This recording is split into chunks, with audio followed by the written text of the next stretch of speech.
What's up guys? Today I'm going to go over one of the strongest builds in the entire game, the Stormwolf. This build has crazy high damage, incredible mobility, and insane tankiness. I'm going to go over a little bit of gameplay with a dungeon run, then I'm going to go over the skills, aspects, and Paragon boards. So let's jump into it. This build is based around the Druid ultimate ability, Grizzly Rage. It lasts for a short amount of time initially, but we are able to extend the duration through a couple different ways and reduce the cooldown. The reason this ability is so strong is because whenever you're in this form, you gain increased damage over the duration of it. We combine this with the aspect of the Dire Wolf. This allows us to become a wolf and use wolf abilities during this phase. Along with the Tempest Roar helmet, we are then able to use our storm skills as werewolf skills during this form. What this does is, in this form, we gain increased movement speed and reduced spirit cost. This is what allows us to spam our tornado as much as we want. Along with this, we use the aspect of the Rampaging Warbeast. What this does is it allows us to crit and gain a stacking crit damage buff. Now, this does have a cap, but the cap is 99 stacks. So this goes all the way up to 990 critical strike damage. Our goal is to stay inside of Grizzly Rage Direwolf for as long as possible. We do this through a couple of different ways. The Rampaging Werebeast increases the duration along with our Spirit Boon Calamity. We also have another Spirit Boon, Calm Before the Storm, that allows us to reduce the cooldown of Grizzly Rage based on lucky hits. Now, Tornado has a very low lucky hit chance, but that is actually the lucky hit chance for each time it deals damage and not for the duration of the tornado. By increasing our lucky hit chance, we're able to get this chance to proc up quite high, along with being able to spam so many tornadoes with our reduced spirit cost. This is where all of our damage and mobility will come from. With Rampaging getting so high in critical strike damage, we can pretty much avoid any critical strike damage on gear and focus more on things like lucky hit and defensives. Our defenses in this build are a wide range of damage reduction and armor bonuses. We can really take advantage of the disobedience aspect, constantly staying at 100 stacks, giving us 50% increased armor. We have damage reduction all over on our amulet, our chest, our pants, our aspects, and even our offhand. The biggest thing we take advantage of in this build though is Earthen Might. We're able to use this because of the aspect Mighty Storm, allowing it to work with storm skills. With Tornado's fast hit rate, this allows us to keep this up quite often and then combine this with the Spirit Boon Masochistic. This is what a lot of our survivability is based around. Huge self-healing. Every time Tornado crits, this is going to give us 3% of our maximum life back. And you can see just how many tornadoes we get out at once. You can't even read the numbers on the screen. So now that we kind of covered the basics of the build, let's jump into the skills and see if we can get a better look at it. Taking a look at the skill tree, I've got it pretty much figured out. There's a couple points I'm still adjusting here and there, but this is going to be pretty much correct. We take Storm Strike in the build. We actually ended up using this quite a bit because of the damage reduction that it provides. We also need to spend 2 points before we can get out of here. You don't need this for spirit generation. It is nice if you have some downtime with Stormwolf, but mainly it's going to be for the damage reduction. Our main skill is Tornado. We take the upgrade, so we have a chance to cast an extra Tornado, and then chance to apply Vulnerable on hit. This is one of our 2 ways to apply Vulnerable, which is really important. We have 1 point in Heart of the Wild so that we can unlock Wild Impulses. This makes our Tornado cost more spirit, but remember, we're reducing it by quite a heavy amount with the Dire Wolf. So we get pretty much all the damage with no downside. We have 3 points in crit. Even though we're going Earthen Might, there is times where we don't have Earthen Might up, and whenever you crit, you have an increased chance to activate Earthen Might, and this build stays close to monsters, so we gain full benefit for this. And then we have 9% movement speed while in werewolf form. This will help us get to the movement speed cap. We have a few points in Cyclone Armor. The base Cyclone Armor isn't bad. We don't have too many other abilities we can use in Direwolf form, so this works out. And then we have the upgrade path where every 10 seconds, whenever we take incoming damage, we'll have 30% damage reduction for 2 seconds. Our other defensive skill is Blood Howl. This is quite strong with this build. The 20% heal usually doesn't come in too often, but we have kills reduce the cooldown of Blood Howl by 1 second, and then we gain 15% attack speed for 4 seconds when we activate Blood Howl. This attack speed is great for this build, so this feels really good. But mainly, this is a big combination with Vigilance. You gain 15% damage reduction for 6 seconds after using a defensive skill. Because we're getting kills so often, we can pretty much have this up nearly 100% of the time when fighting monsters. Against a boss, we can rotate Blood Howl and Cyclone Armor and have pretty high uptime on this as well. Moving down the tree, nothing in the companion section. We get down here, Elemental Exposure. This is our other way we're going to try to apply Vulnerable. With the tornadoes hitting so often and the fact that we're scaling Lucky Hit, between this and the Tornado passive, we should have Vulnerable up 100% of the time. The next one, this doesn't feel as strong, but it's not bad. Hurricane is 15% longer. The reason we're doing this is because Hurricane doesn't do quite a lot of damage. It's not really meant for that. It's more of a utility skill. So it applies slow, which is one of our ways to apply crowd control in this build whenever enemies are hit. But more importantly, enemies affected by Hurricane deal 20% less damage. So our goal is to get the cooldown as low as possible through cooldown reduction. So we have that down to 14 seconds, and the duration is about 9.7 seconds or so. It doesn't show it on the tooltip, but so we have about 5 seconds of downtime, 4 to 5 seconds, somewhere in there, depending on your cooldown. So pretty good uptime on 20% damage reduction. Now, this tree is actually quite important, and I'll explain it. Neurotoxin. Poisoned enemies are slowed. This is another source of giving us the ability to activate damage against crowd control or slowed enemies. But how are we poisoning with this build? Well, that's this node, Toxic Claws.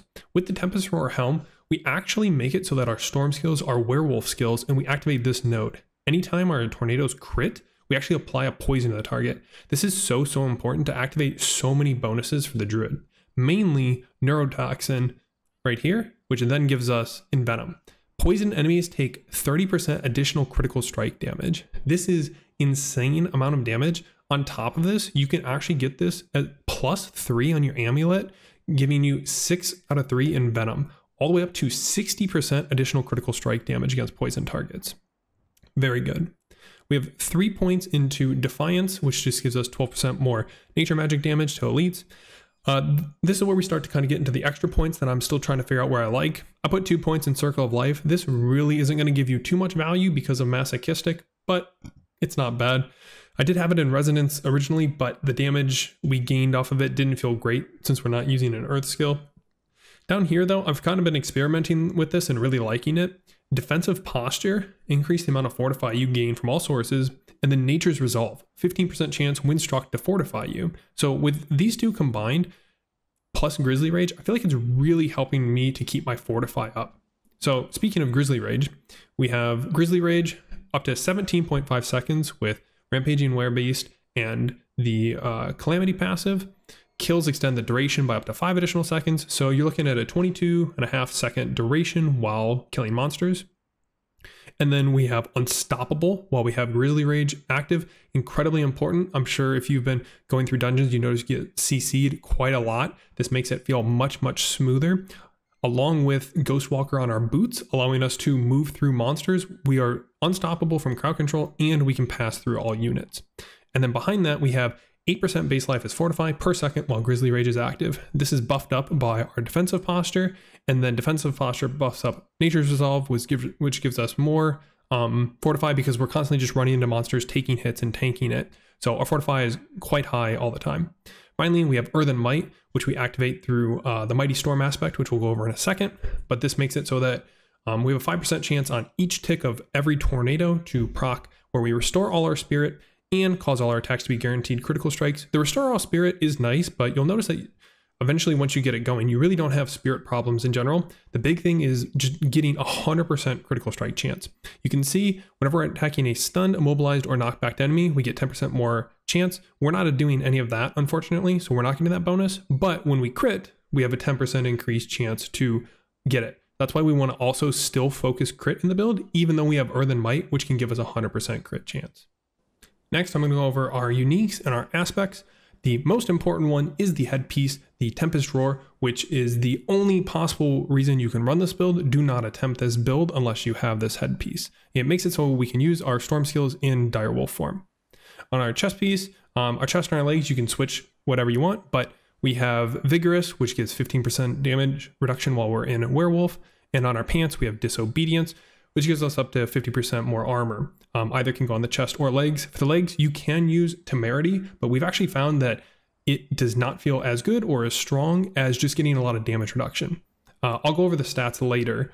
These aren't perfect stats on my gear quite yet. So on our gloves, we have Earthen Might, Keystone, applies to our storm skills. Then on our boots, we have Ghostwalker. I think this is one of the most underrated aspects in the game. Incredibly strong. We're unstoppable while we have Direwolf. So this is just a bonus 25% move speed, and the ability to pass through units is very underrated. Some of the rest of our offensive aspects, we have Accelerating, which whenever we crit with Tornado, we get up to 25% attack speed depending on your roll. Very, very nice for the build. We have Retaliation. Core skills do up to 40% increased damage based on your amount of Fortify. And again, we talked about how we're almost always nearly maxed Fortify unless we've been hit recently, but we regenerate it quite quickly. On my ring, I have a maxed out Rampaging Werebeast.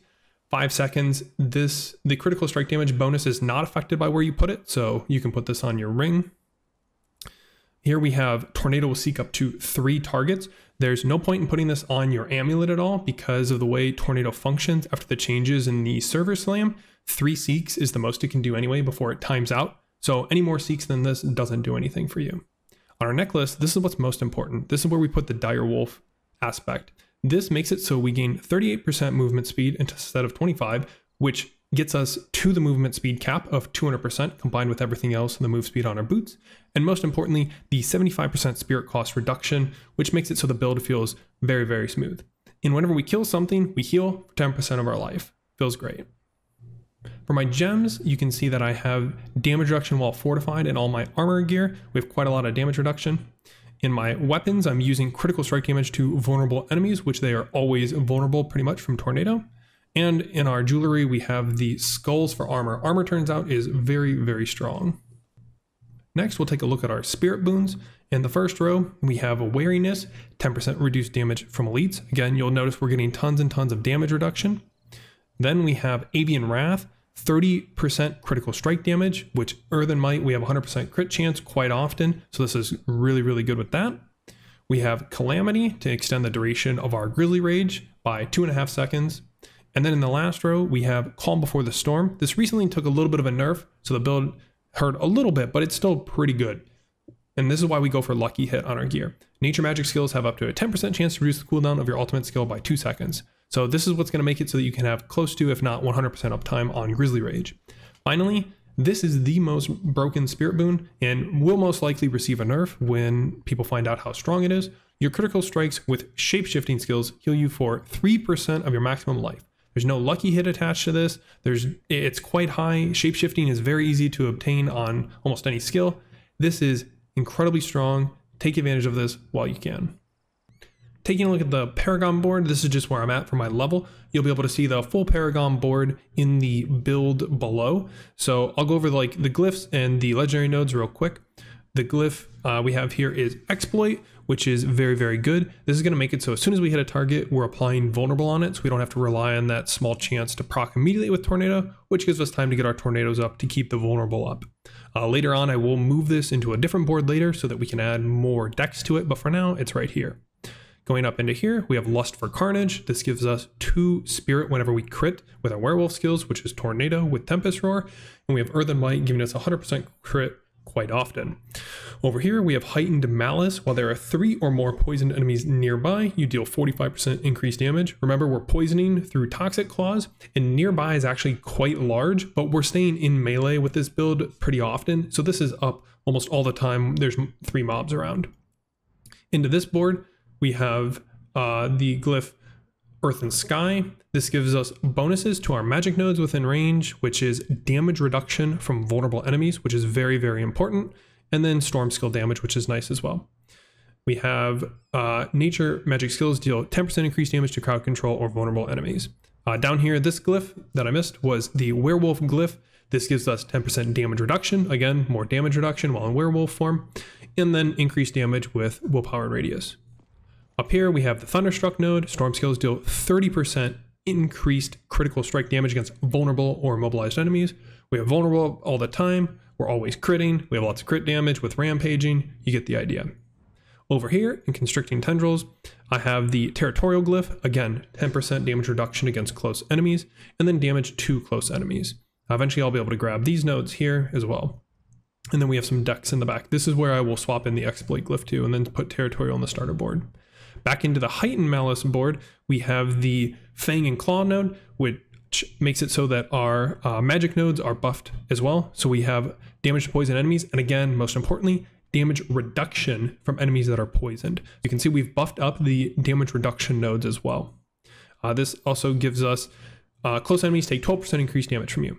Finally, our last legendary node, Ancestral Guidance. After spending 75 spirit, you deal 30% increased damage for 5 seconds. We have a really low cost on Tornado, but we're spamming and we have so much attack speed that we're still able to keep this up 100% of the time whenever we can cast Tornado.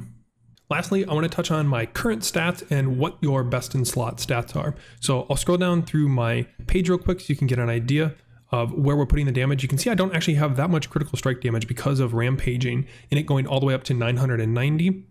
We have vulnerable damage. This is very important.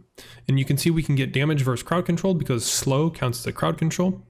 Damage versus close. You want to focus on close, not distant. You'd be very surprised how far that close really is. It's much farther than you would think. Damage versus poison because we're applying it with toxic claws. Damage while shapeshifted because we're a werewolf. Damage while we're a werewolf. Damage with core skills because we're using tornado. Damage with storm skills. Damage with werewolf. So these all count for tornado. Going down around our defensive, we have some life. And then you can see we're starting to get some armor. We have armor while we're a werewolf. And then we have decent amount of resistances. Resistances don't feel that strong compared to armor and damage reduction, so I haven't really pushed them very hard. And then we have all of our damage reduction talents. Damage reduction from elites, damage reduction from vulnerable, damage reduction from close, damage reduction from poisoned, damage reduction from while injured, and damage reduction while fortified. Now, this is actually really important, and I'll be upping this quite soon as well. Basically, damage reduction while injured works really well with this build because it activates once you get below 35% health, and it works almost like a soft cheat death. The way that the tornadoes work, if you get hit for a bunch of damage, your health is going to be slowly going down, and you're pretty much not going to get one shot with this build. What this does is, as soon as you get to 35%, your health loss vastly slows down and gives your tornadoes a chance to catch your health back up with masochistic by critting. You'll be able to get this on your legs, boots, and amulet, which again, I'll be putting this on soon, and you can get it quite high. I think it gets somewhere between 60 and 70% damage reduction while injured. Now, you don't want to be below 35% health, but this will save you in a pinch. Finally, the two most important stats for this build is cooldown reduction and lucky hit chance. You want to try to have both of these at least 30% or higher in the end game. You could probably get away with them being around 20% when you're first starting out, but the higher you get both of these, the much more easy it'll be to stay in Direwolf. This is a spreadsheet made by Sanctum in the Druid Discord that I'll link below, and he does a great job of maintaining this and keeping up with all of the best stats in each slot. So we can take a quick look at how much damage reduction in life we're getting on our chest. You can see tornado, attack speed, lucky hit on gloves. So scroll through this and you'll be able to look and see what your best in slot is. Now, you don't have to have these to use the piece of gear. Try to look for, when you're first starting out, like at least 2 of these stats and then something else, and then try to get 3 of these stats. And then finally you want to shoot in the end game for 4. That's all I got for you guys. One other thing I will say that in the build you'll find down below, in the notes section, I will have a sort of Paragon level kind of guide. You cannot run this build until you get Tempest Roar at the very minimum, let alone I don't recommend it unless you have Direwolf on your amulet with a good roll, good cooldown reduction, all that. But I have in the notes section a order you can put your Paragon points into if you plan on going this build no matter what eventually. You can start by putting your points into that, and so you don't have to reset your board later. It will work for most other builds until you get this build set up. So if you guys have any questions, as always, leave them down in the comment section below. I know it seems like a really hard build to get off the ground, but it is extremely fun, very, very strong, and I wouldn't be surprised to see if it gets a nerf sometime soon. Not a lot of people know about it, but they probably will start hearing about it quite soon. So until next time, I'll see you guys later.